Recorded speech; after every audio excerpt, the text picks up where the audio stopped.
Olá, meu amigo, minha amiga.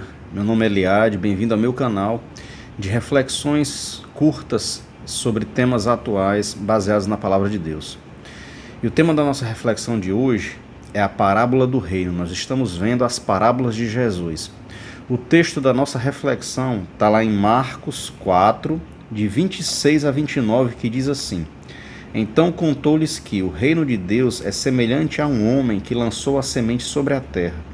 Enquanto ele dorme e acorda, durante noites e dias a semente germina e cresce, embora ele desconheça como isso acontece. A terra por si mesma produz o fruto. Primeiro surge a planta, depois a espiga e mais tarde os grãos que enchem a espiga. Assim que as espigas amadurecem, o homem imediatamente lhes passa a foice, pois é chegado o tempo da colheita. Então, mais uma vez, Jesus utiliza de elementos do seu cotidiano para falar com aquelas pessoas.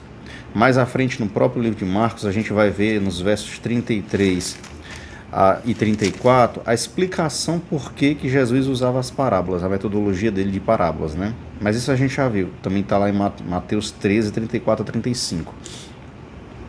Então Jesus ele utiliza dos elementos do cotidiano para ensinar verdades eternas. E aqui ele compara mais uma vez o reino de Deus a um homem. E eu acho interessante aqui, para a gente não viajar, a gente sabe que as parábolas elas tentam trazer uma lição principal e a gente não deve se prender a muitos detalhes. Mas perceba que esse homem, diz aqui no verso 26, ele lança a semente sobre a terra. E essa semente aqui a gente entende que é a própria palavra de Deus, a fé, o evangelho que é pregado a outras pessoas. Mas eu acho interessante que, de certo sentido, esse homem é o próprio Deus. Por quê? Porque é o Espírito Santo que promove a salvação do homem. É o Espírito Santo que convence o homem do pecado, da justiça e do juízo, que é o que diz lá na palavra de Deus. Então o homem, nós seres humanos, digamos assim, né? Na verdade somos instrumentos de Deus para a pregação do Evangelho. Então o homem, o Espírito Santo de Deus, por meio de nós seres humanos, ele lança a semente na terra, ele prega a palavra, a sua própria palavra, a palavra de Deus. Mas eu acho interessante que a interação desse homem é basicamente nos versos 26 e 29. Os versos 27 e 28, o homem ele fica descansando. Olha só, enquanto ele dorme e acorda durante noites e dias, a semente germina e cresce, embora ele desconheça como isso acontece. Então, o ser humano, ele desconhece como é que o agir de Deus opera, como é que a fé é produzida no coração do ser humano.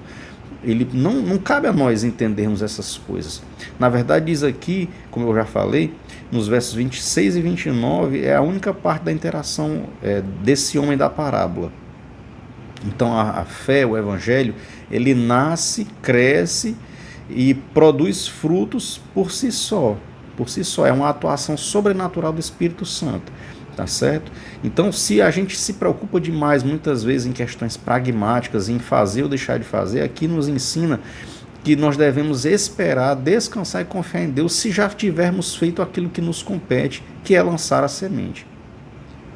Tá certo? Diz aqui que ele dorme e acorda durante noites e dias. Então, o prazo de germinação dessa planta, dessa semente, que é a fé no coração do homem, vai depender de cada solo, que a gente já viu isso na parábola do semeador.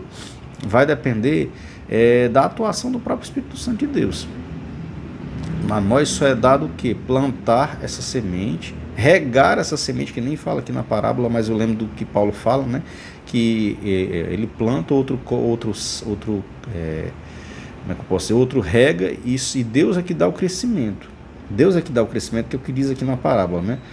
Depois a espiga e mais tarde os grãos que enchem a espiga. Assim que as espigas amadurecem, o homem imediatamente lhes passa a foice, pois é chegado o tempo da colheita. Então o tempo da colheita é um tempo determinado, não depende de nós, não depende daquele que semeia, daquele que planta, depende da própria natureza da semente.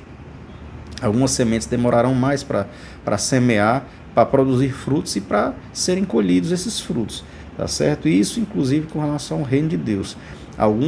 Alguns frutos da fé, digamos assim, demoram muitos anos para serem colhidos.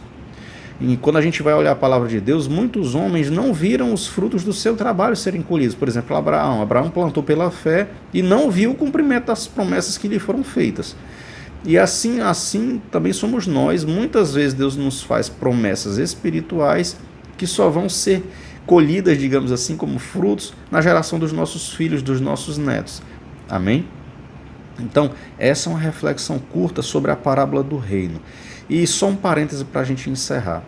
Se você parar para pensar, as parábolas de Jesus, elas meio que se repetem. Mas como assim meio que se repetem? Se você lembra do que eu falei no último vídeo, eu falei que não existem parábolas genéricas, e de fato não há. Mas há temas repetidos nas parábolas, isso sim é verdade. Por quê? Porque como eu falei já anteriormente, há uma linha condutora com relação às parábolas. Que linha condutora é essa?